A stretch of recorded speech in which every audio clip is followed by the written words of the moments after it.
မနီဘောမြန်မာရဲ့ပြည်သက်များအားလုံးပဲမင်္ဂလာပါကျွန်တော်အခုတစ်ခေါက်ဒါသုံးသက်သွားမယ့်အကြောင်းအရာက Manchester City အသင်းရဲ့တိုက်စစ်မှုအာလန်ဟာလန်ပေါ့နော်ဟာလန်ဆိုရင်အားလုံးသိတဲ့အတိုင်းပဲဒီဘောလုံးသမားတွေထဲမှာဒါအတန်မာဆုံးတိုက်စစ်မှုလို့ပြောလို့ရတယ်ပြီးတော့ဂိုးတွေအဆက်မပြတ်သွင်းတတ်တဲ့တိုက်စစ်မှုပေါင်းတစ်ယောက်ဆိုတော့ဒီကစားသမားသူ့ရဲ့အောင်မြင်ကျော်ကြားတဲ့ကစားသမားဘွားရဲ့နောက်ွယ်မှာသူ့ရဲ့ဒီတရက်တာနေထိုင်မှုပုံစံအကြောင်းပေါ့နော်ဆိုတော့အဲ့ဒီအကြောင်းအရာကိုဆိုတော့ဒါကျွန်တော်ကဒီ Moneyball ပရိသတ်တွေအတွက်မျှဝေပေးသွားမှာဖြစ်ပါတယ်ဆိုတော့ပထမဆုံးအနေနဲ့ဒီအာလန်ဟာလန်ဟာခန်းစစ်ကစားသမားတွေစိုးရင်ရတဲ့အမြန်နှုံးနဲ့တန်ဆွမ်းမှုနဲ့ကြမ်းခိုင်မှုနဲ့ကစားသမားတစ်ယောက်ဆိုအားလုံးသိတယ်ဆိုတော့အာလန်ဟာလန်ကအင်မတန်ကိုဒီသူ့ရဲ့ခန္ဓာကိုယ်တိစောက်ပုံဟာ robot ဒီစက်ရုပ်တရုပ်လိုခန္ဓာကိုယ်တိစောက်ပုံမျိုးလည်းဖြစ်တယ်ဆိုတော့ကျွန်တော်လည်းအရင်တော့ကအာလန်ဟာလန်ကအနေအထိုင်အစားအသောက်ကိုဘယ်လိုကောင်းမလဲအရန်တင်းကျပ်ပြီးတော့ကိုပိုးမွေးသလိုမွေးနေတဲ့လူတဦးလို့ကျွန်တော်လည်းထင်ခဲ့ဘူးတယ်ဒါပေမဲ့သူ့အကြောင်းတွေကိုဖက်ကြည့်ပြီးတော့မှကျွန်တော်ဘာသိတာလဲဆိုတော့အာလန်ဟာလန်ကတကယ်အစားတရမ်းနဲ့သူပြီးတော့ဟင်းချက်အရန်ဝါသနာပါတဲ့သူကိုယ်တိုင်ချက်ပြုတ်ပြီးတော့ကိုယ်တိုင်အဲ့လိုစားပြီးတော့သူ့ရဲ့ဒီလူနေမှုဘဝမှာနာမည်ပြက်တွေအပုပ်အပွားတွေရှင်းတယ်ဆိုတော့အဲ့လည်းပါတယ်သူ့အိမ်မှာနေပြီးတော့သူ့စိတ်တိုင်းကြချက်ပြုတ်နေပြီးတော့စားနေသူအသားအရန်ကြိုက်တဲ့သူအသားကိုအရန်ကိုကြိုက်တယ်စတိတ်ကသူ့ရဲ့ဘဝလို့ပြောလို့ရအောင်ကြိုက်တယ်သူအဲ့တော့သူ့စိတ်ကြိုက်သူနဲ့ဒါသူ့အိမ်မှာဆိုချက်ရှာရမှနေတယ်သူနဲ့သူ့ကောင်မလေးယွမ်ဆန်ကလည်းဒီအရင်တော့ဘောလုံးသမားဟောင်းမယ်သူတို့နှစ်ယောက်ကဒီမိုလ်ဒီအသင်းမှာစကစားတွေကတယောက်ကအမျိုးသားအသင်းမှာတယောက်ကအမျိုးသမီးအသင်းမှာအဲ့ထက်ကသူတို့တွေးခဲ့ကြပြီးတော့အဲ့ထက်ကတွေးခဲ့ကြတယ်အခုထက်ဒီလည်းတွေးနေတော့မယ်ဆိုတော့နှစ်ယောက်ကပါလဲဘယ်လိုပြောမလဲဆိုတော့ကောင်မလေးကကြက်သားဟင်းတွေပါလေကြက်နဲ့ပတ်သက်တဲ့ဟာတွေအရန်ပိုင်တယ်သူချက်တယ်ဟာလန်ကတော့ထုံးစံအတိုင်းအသားအရန်ကြိုက်တယ်အသားနဲ့ပတ်သက်ရင်ပိုင်တယ်ငါးနဲ့ပတ်သက်ရင်ပိုင်တယ်ဆိုတဲ့သူမျိုးပြီးတော့ဟာလန်ကဒီမိုဒီကိုရောက်တဲ့အချိန်တုန်းကအသက်16နှစ်ပဲရှိသေးတယ်သူ့အဖေကကျွန်တော်တို့ဒီဟာလန်စီနီယာဟာလန်ကြီးကသူနဲ့တူ2ရက်နေတယ်နေပြီးတော့ချက်ပြုတ်ကျွေးမွေးတယ်အခန်းထဲမှာတန်ရှင်းရေးလုပ်ပြီးတယ်ပြီးတော့ငါသွားရမယ်မင်းကြည့်ချက်တာနေတော့ဆိုပြီးထားခဲ့တယ်ထားရဟာလန်ကသူ့ကိုယ်တိုင်သူ့ဘဝကိုသူအဲ့ထက်သူစကြောင်းရတော့သူချက်ပြုတ်စားတော့ပြီးတော့ထားပါတော့ဒါအဓိကပြောချင်တာတော့ဒါလည်းပါတော့ဗောလေတစ်ဖက်မှာလည်းဒီအာလန်ဟာလန်ဘလို့သူ့ရဲ့တနေ့တာမှာသူဘလို့နေတိုင်းစားတော့တယ်လဲဆိုတော့ဟာလန်ရဲ့အကြိုက်ဆုံးတွေထဲမှာနံပါတ်1အကြိုက်ဆုံးကခဘတ်ကျွန်တော်တို့ကြတော့ကျွန်တော်နိုင်ငံမှာဆိုစိတ်ကပတ်တို့ချက်ကပတ်တို့ခေါ်ကြတယ်လေအဲ့ခဘတ်ကသူ့ရဲ့အကြိုက်ဆုံးပဲအဲ့ဒီခဘတ်ကဟာလန်ကမစားရရင်စိတ်ကိုမကြည့်ဘူးလို့ပြောလို့ရလောက်အောင်ကြိုက်တယ်ခဘတ်ကြိုက်တယ်ထာကိုကြိုက်တယ်သူကပြီးတော့နို့ကြိုက်တယ်နို့ကြိုက်တဲ့အခါမှာအာလန်ဟာလန်ကြိုက်တဲ့နို့ကဘလို့နို့မျိုးလဲဆိုတော့ကျွန်တော်တို့ဒီအစီပါတဲ့နို့လည်းမဟုတ်အစီမပါတဲ့နို့လည်းမဟုတ်ဒီရိုးဘလို့ခေါ်မလဲဆိုတော့ဒီအစီထုတ်နို့လည်းမဟုတ်သူကနို့ချမ်းကိုကြိုက်တာနို့ချမ်းကိုမှကျွန်တော်တို့ဆိုတော့တောက်နိုင်မှာမဟုတ်တဲ့အပြင်ပြီးတော့ကျွန်တော်လည်းတွေးမှာပေါ့နော်ဟုတ်ဒါကြီးကတောက်ကောင်းလို့လားတောက်လို့တဲ့လို့လားမဟုတ်သူကအာလန်ဟာလန်ကသူကိုယ်တိုင်ကဘာပြောလဲဆိုသူကနို့ချမ်းကိုအရင်ကြိုက်တာနို့ချမ်းဆိုတာလောလောပြောမကြွားသေးတဲ့နို့ကြီးနို့ညှစ်ပြီးတော့ထွက်လာတဲ့အဲ့နို့ကအာလန်ဟာလန်ကအရင်ကြိုက်တာဆိုတော့မကြွားသေးတဲ့နို့ကြီးပဲတောက်နေရတော့မဟုတ်ဒါပေမဲ့သူကအဲ့လိုမျိုးဒီနို့စိမ့်လည်းမဟုတ်နို့စီလည်းမဟုတ်နို့လည်းမဟုတ်အစီထုံးနို့လည်းမဟုတ်အစီပါနို့လည်းမဟုတ်သူကအဲ့နို့ချမ်းကိုသူအရင်ကြိုက်တယ်သူအစားတောက်ပုံစံတွေထဲမှာနောက်တစ်ခုပေါ့နော်နောက်တစ်ခုသူအရင်ကြိုက်တာကော်ဖီကဒီအရင်ကြိုက်တဲ့အခါကျတော့မတောက်ပါပဲလည်းမနေနိုင်တဲ့အခါကျတော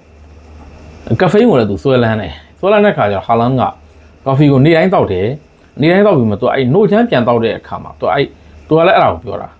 အဲ့နို့တွေတောက်ခြင်းအပြင်သူအယိုးအစ်စ်တွေလည်းပို့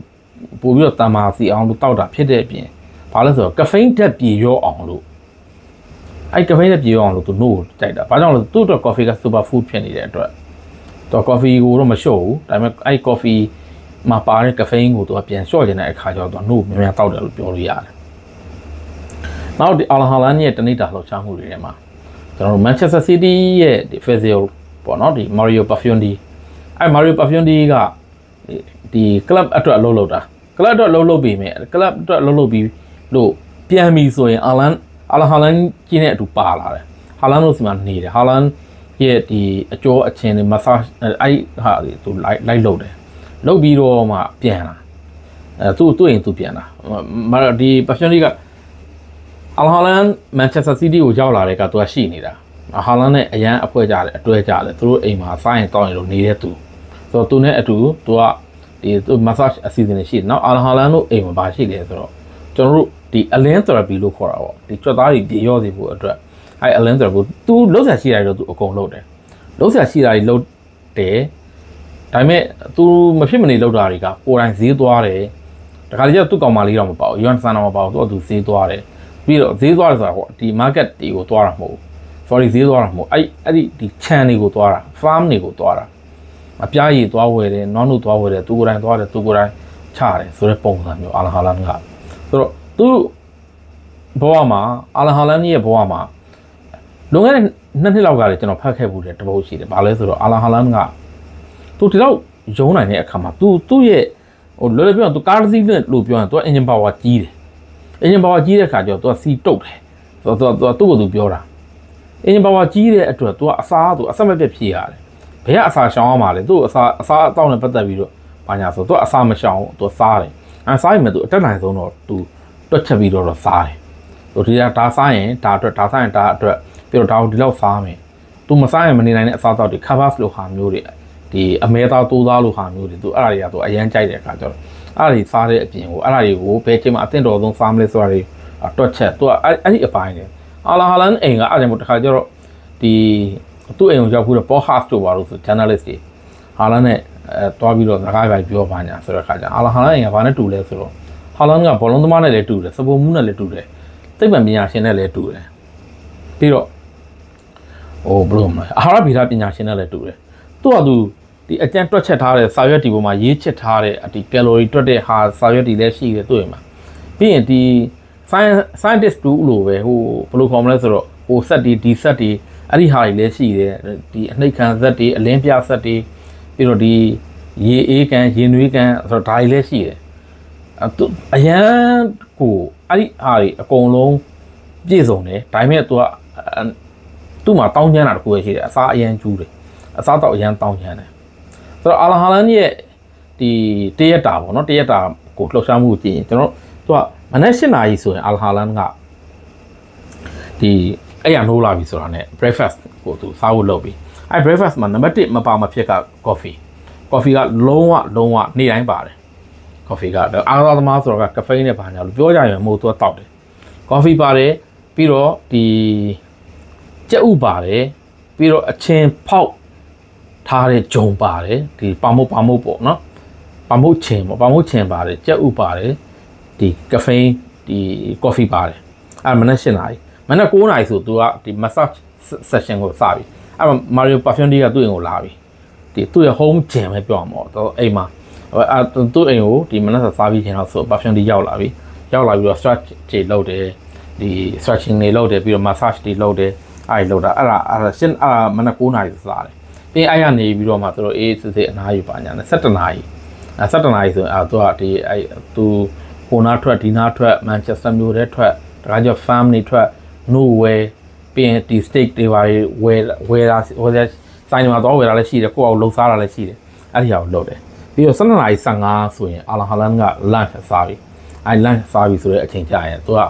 ဒီပါကိုကြိုက်တယ်ဆိုတော့ကျွန်တော်နိုင်ငံမှာတော့အရင်ပေါ်ပါကညွတ်သူအရင်ကြိုက်တယ်ကညွတ်ကြိုက်တယ်ဒီကြက်ဥပြီးတော့ကြက်ဥရဲ့အသားတစ်မျိုးရဲ့ပါတယ်ထမင်းကြော်စားတယ်ပြီးစနစ်ခွဲဆိုရင်တခါ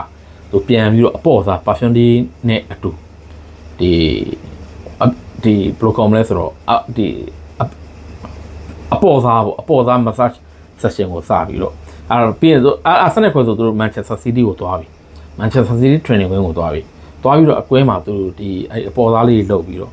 နေ့လေတနာရီဆိုရင် Manchester City training ကသူတို့ data ဆန်တော့ချင်းနေကင်းတနာရီမှာစတာနေကင်းတနာရီမှာManchester City မှာသူ training ဆင်းပြီးတော့တနာရီ2 နာရီ3 နာရီ4 နာရီ training ဆင်းပြီးဆိုရင်ပြီးအိမ်ပြန်ပြီးတဲ့အခါကျအိမ်ရောက်ပြီဆိုညနေ9 ခွဲဆိုရင်သူအမှစဟိုမူးကသူအဲ့ဒီချိန်မှာလှုပ်တာညစာအတွက်သူကိုယ်တိုင်စိတ်ကြိုက်ချက်ပြုတ်တာချက်ပြုတ်ပြီးပြီဆိုရင်အဲ့ဒါကဒီ dinner အတွက်ချက်ပြုတ်ပြီးပြီဆိုရင်မစားသေးဘူး အဲ့9နိုင်ခွဲလောက်ကစပြီး6နိုင်ခွဲကြားထဲမှာသူကအမှဒီဘယ်လိုခေါ်မလဲဆိုတော့ရေခဲစိမ်ပြီရေခဲစိမ်ကန်ပြီးရင်ရေခဲစိမ်မယ်နောက်တစ်ခါသူအလင်းပြမယ်သူ့ကိုသူဒီသူ့ခန္ဓာကိုယ်အတွက်လိုအပ်တဲ့ဟာတွေသူအကုန်လုပ်တယ်လုပ်ပြီးပြီဆိုတော့ည9နိုင်ဆိုသူတင်တာစားတာအဲ့တင်တာစားတဲ့အချိန်ကျတော့ဆော့ပြောသူပေါ့ဒီ steaks တွေပါမယ် potato ဒီအာလူပါမယ်ပြီးတော့အသီးအရွက်နဲ့ salad တွေပါမယ်မျိုးစုံပေါ့သူစိတ်ကြိုက်သူစားတယ်အဲ့မှာပြီးရင်ညဘက်ဆိုရင်သူဒီဆော့ပြောနိုချမ်းသူတောက်တယ်အဲ့အာလာဟာလန်ရဲ့ဒီ24နာရီပေးညဆိုအိပ်ပြီပေါ့အဲ့ချိန်အဲ့လေအရန်မှတ်တယ်အရန်ကိုမှတ်တယ်အဲ့တော့အာလာဟာလန်ကသူ့ဘဝမှာဒီအလုံးစုံသူ့ journalist ကမေးတယ်မင်းဘဝမှာဂိုးတွေတွင်းရမပြင်းသေးဘူးလားမင်းဘဝမှာဂိုးတွေတွင်းတဲ့အပြင်တခြားဘာလို့ပဲရှိသေးလို့လဲမေးတော့အာလာဟာလန်ကဂိုးတွေတွင်းတာထက်ပိုအရေးကြီးတာအဲ့နဲ့အစားတယ်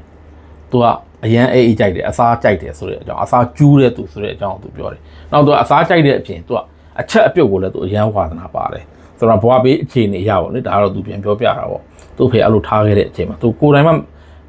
ချက်မစားဘူးဆိုရင်ကောင်းကောင်းမစားတဲ့အနေအထားမျိုးမှာသူအဲ့ဒီဟာကိုသူကပြောပြတယ်ဆိုတော့ဒါအာလဟာလန်ရဲ့ဒီတနေ့တာပေါ့နော်ဒါအကျမ်းပေါ့ကစားသမားတူက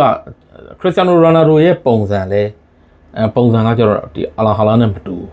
ရိုနယ်ဒိုရဲ့ပုံစံကအဲ့ဒါဟိုလွန်ခဲ့တဲ့5-6နှစ်လောက်ကကျွန်တော်စာလဲရေးခဲ့ဘူးတယ်နဲ့တူတယ်ဒါပေမဲ့အခုလိုအာလဟာလန်လို့မဟုတ်ဘူးရိုနယ်ဒိုကအရန်ကိုစီးစနစ်ကြလုံးတယ်ဟာလန်ကကျတော့စီးစနစ်မကြောက်ဘူးလားဆိုတော့မဟုတ်ကြတော့ကြတယ်ဒါပေမဲ့ तू မရှောင်နိုင်တဲ့အရာတွေရှိတယ်ပြီးတော့ तू ကအရန်အစားကြီးတယ်အစားကိုခန္ဓာကိုယ်တွေကိုအစားကိုတော်တော်ဖြည့်တယ်လို့ပြောလို့ရပြီးတော့အချက်ပြုတ်အရန်ဝါသနာကြီးတယ်ရိုနယ်ဒိုနဲ့ तू နဲ့ကြားတယ်မှာမတူညီမှုတွေတော့ရှိတယ်ဒါပေမဲ့ကျွန်တော်တို့အာလာဟာလန်က तू ပြောတဲ့အတိုင်းပါကျွန်တော်မြင်နေရတော့ပေါက်ကွဲအား तू အရန်ကောင်းတယ်ပြီးတော့ तू perfume လေးကို तू အရန်ကျေးဇူးတင်တယ် perfume လေးကြောင့်သူ့ရဲ့ဒီဘယ်လို comment လဲဆိုတော့ဒီကြွက်သားတွေပေါ့နော်ကြွက်သားတွေပို့ပြီးတော့flexible ဖြစ်လာတယ်ပို့ပြီးတော့အကျန်းခံလာတယ်အမာခံလာတယ်ဆိုတော့အကြောင်းကိုလည်း तू ပြောတယ်ဆိုတော့ဒါကတော့အာလာဟာလန်နဲ့ပတ်သက်ပြီးတော့သူ့ရဲ့တနေ့တာလှုပ်ရှားမှုအကြောင်းကိုသုံးသပ်တင်ဆက်ခဲ့တာဖြစ်ပါတယ်ကြည့်ရှုအားပေးကြတဲ့ Moneyball မြန်မာရဲ့ပရိသတ်များအားလုံးအထူးပဲကျေးဇူးတင်ပါတယ်